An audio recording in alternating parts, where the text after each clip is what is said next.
정치를 통합해야 합니다. 여와 야, 진보와 보수, 다양한 사회 각계의 갈등 계층을 통합해야 합니다.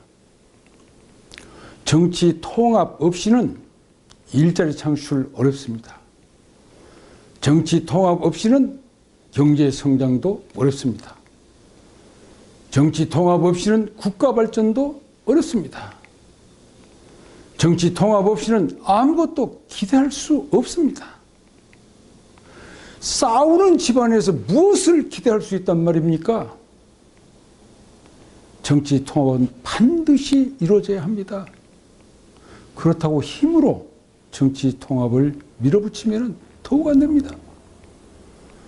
정치 통합에도 이론이 있고 이치가 있고 방법이 있습니다.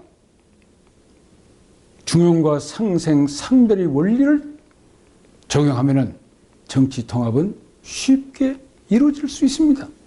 3개월 안에도 가능하고 1년 아니면 다 이룰 수 있습니다. 가능합니다. 세계에서 정치 통합을 잘 이룬 나라는 뉴질랜드, 독일, 스위스입니다. 뉴질랜드는 1990년대 초 영국 연방에서 탈퇴하고 WTO에 가입할 때에 노동당과 보수당, 여야 진보와 보수, 사용자 노동자들 각계가 갈등을 일으키면서 마찰을 서로 의견 충돌을 해가지고 나라가 그냥 엉망이 됐습니다. 이거 안 되겠다 싶어가지고 정부가 국회의 마이크, 각 방송사의 마이크 모든 것을 다 개방해놓고 누구든지 와서 얘기할 수 있도록, 주장할 수 있도록 개방했습니다. 그래가지고 토론, 제안, 협의, 끝장 토론을 해를 걷어가면서 인내심 있게 공감대를 형성했습니다. 개방하자. 경쟁력 있는 산업을 키우자. 경쟁력 없는 산업은 뒤로 제끼자. 그리고 구조적으로 어떻게 할 것이냐. 보조금을 줄이자. 생산력을 높이자. 그래서 정권이 바뀜에도 불구하고 이 방향을 바꾸지 않고 그대로 나와서 뉴질랜드가 아주 경제 성장을 지속했습니다. 좋은 선례입니다. 독일은 나치 정권이 정치 통합 없이 독선적으로 세계 제2차 세계대전을 일으켰습니다. 유대인 600만 명을 희생시켰습니다. 그 결과는 1945년 패전으로 끝났고 세계로부터 고립됐고 경제는 파탄났고 물가는 천정부지로 올라갔고 그래서 독일 국민들은 뼈저리게 깨달았습니다. 정치 통합이 얼마나 중요한지, 정치 통합은 생존의 원칙이다. 결심을 다졌습니다.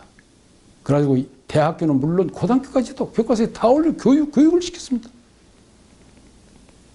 그 후 다당제가 형성이 됐습니다. 누구도 함부로 허지를 못했기 때문에요.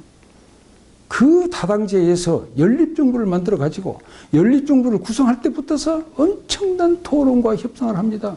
지난번에 메르켈 총리는 마지막에 가서 14시간 동안 집요하게 앉아가지고 끝까지 토론을 해냈습니다. 그리고 연립정부를 만들면은 정책별로 하나하나 놓고 각 당의 의견이 얼마나 많습니까? 토론, 협의, 협상, 끝장 토론. 원전 같은 문제도 끝장 토론해서 국민 투표까지 보냈습니다. 그래서 오늘의 경제 대국을 이뤘습니다. 정치 통합이 얼마나 중요합니까? 스위스. 제가 보기에는 세계에서 가장 잘하고 있는 나라가 스위스입니다. 작은 나라임에도 불구하고 스위스 정치 권력은 분산되어 있습니다. 연방정부가 있고 26개국의 주정부가 있고 그 밑에는 마을 자치제가 있습니다. 연방정부 안에는 7명의 장관이 있어요. 대통령이 없어요. 국회에서 양원에서, 상하 양원에서 국무장관을 7명을 뽑습니다. 그런데요, 그냥 인기로 투표하는 거 아니에요. 제1당에서 2사람, 제2당에서 2사람, 제3당에서 2사람, 나머지 당에서 1사람. 전부 다르죠. 당의 이념이 다릅니다. 그 7명의 국무위원 장관을 뽑아놓으면은 그 7명이 앉아가지고 대통령을 1년씩 돌아가면서 합니다. 근데 더 놀라운 것은 그 7명이 정책 대안별로, 시안별로 다수결로 정하지 않고요. 저는 이 점에서 대단히 놀랐어요. 전체 합의, 만장일치가 있을 때까지 토론, 협의, 협상을 거듭해서 만장일치로 해냅니다. 그 안도 양원에 보냅니다. 국회에요. 그리고 통과시킨 다음에, 그리고 또 국민투표로 내려갑니다. 전 국민이 그 정책안에 투표를 해서 결정합니다. 지난번에 기본소득 시민단체가 12만 명의 서명을 받아가지고 이런 과정을 거쳤는데 마지막 국민투표에서 부결됐습니다. 왜? 각성된 시민들이, 유권자들이 이건 재원 마련을 어떻게 할 것이냐? 그리고 그냥 주면은 도덕적 해이가 걸릴 것이 검증이 돼서 하고 국민들이 부결시켰습니다.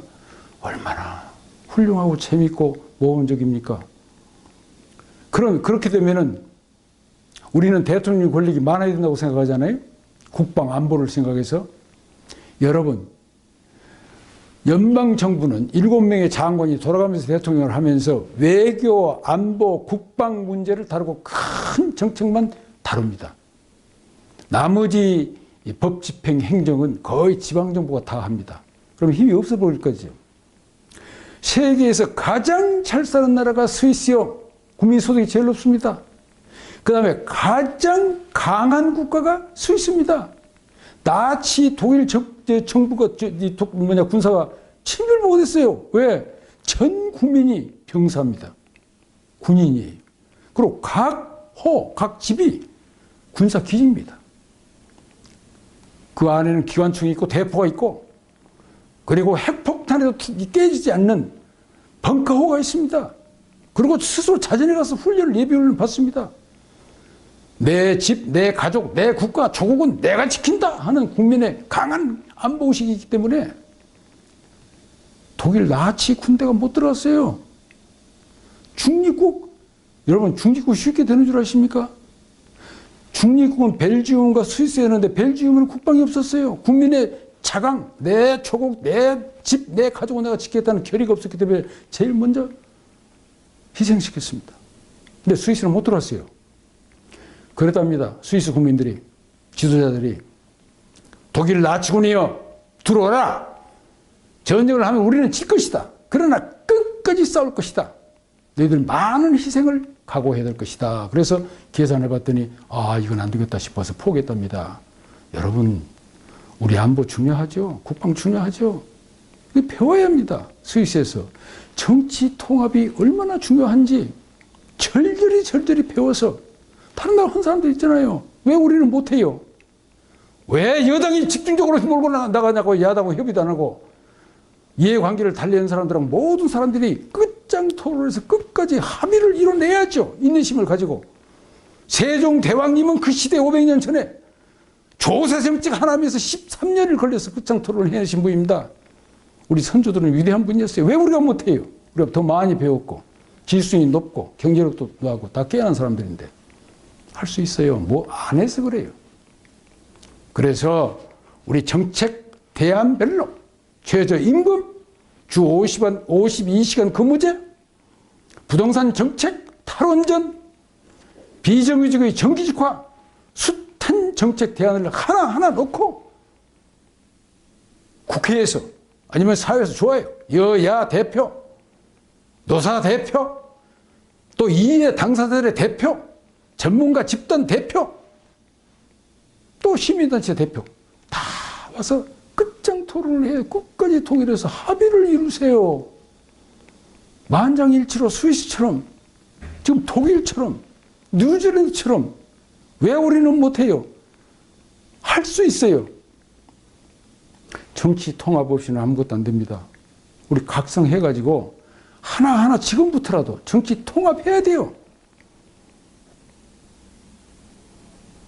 우리 모두 함께 꿈과 희망을 가지고 사회 변동에 대한 통찰력, 문제 해결 능력을 제대로 가져야 돼요. 상식으로, 선입관으로, 진영 논리로 안 됩니다. 되질 않아요. 시장이 그렇게 받아들이질 않아요. 신바람나게 할 수 있는 능력으로 새로운 대한민국의 위대한 시대, 새로운 한민족의 위대한 시대, 새로운 정치 통합의 위대한 시대를 열어갑시다.